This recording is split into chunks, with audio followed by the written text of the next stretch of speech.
Let's discuss the implications of all of this with Peter McGuire. He's joining us right now. He's the CEO of XM.com. Peter, thanks very much for taking out the time. Brent at 70, WTI crude at 64. Does it look like a situation where you could see extremely lofty prices for crude oil? Well, good morning. I would say so. And I feel as though that the number of key frameworks that we need to understand is that, one, if you put your mind back to September when we had the strikes on Saudi, it was a number of days, if not weeks, until we actually knew who the perpetrator was. We already know who the perpetrator is on this, President Trump, and you've got the Iranians. Iraq is now playing a hardball position, and I think that's going to add increased volatility to the market. Is there a likely chance that, as it escalates further, there could be an extreme supply cut from Iran? Well, there could be. I mean, they hold a wild card there, and of course, if they join forces with the likes of Iraq, I don't know how you'd partner a deal there, but that could really create a powder keg position as far as supply disruptions, and that really creates the perfect storm as far as price.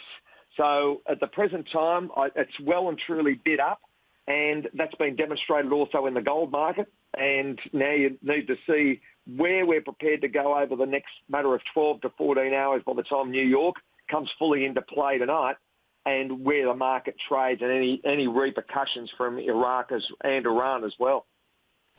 Just reading through some of the expert and their opinion suggesting that if Iran actually goes ahead and, blocks access of the Strait of Hormuz, you could actually see a 20% supply disruption coming in from Iran, and that could lead to prices surging, according to you, to what levels? Do you see an 80 plus?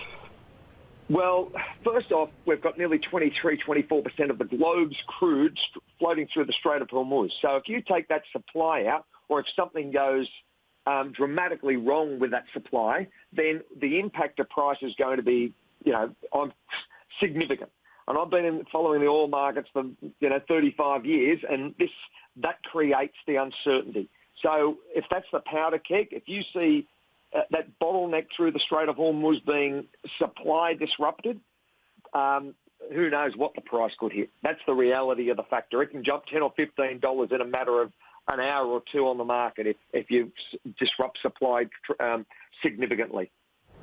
Peter, just one final question. Niraj Shah, good morning.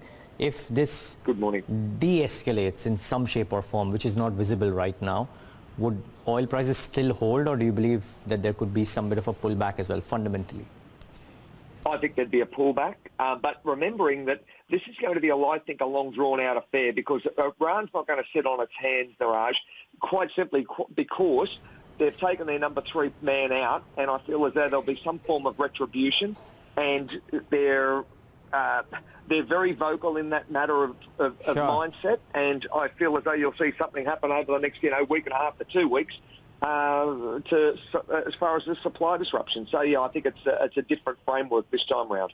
Yeah, it is. It's certainly seeming to be a different framework, and I think voices are now talking of strong responses on both sides, or all the sides involved, and which is not good news, or maybe good news for the crude market, but not good news otherwise. But Peter, thanks so much for taking the time out and speaking to us. Really appreciate it. Thank you, Niraj.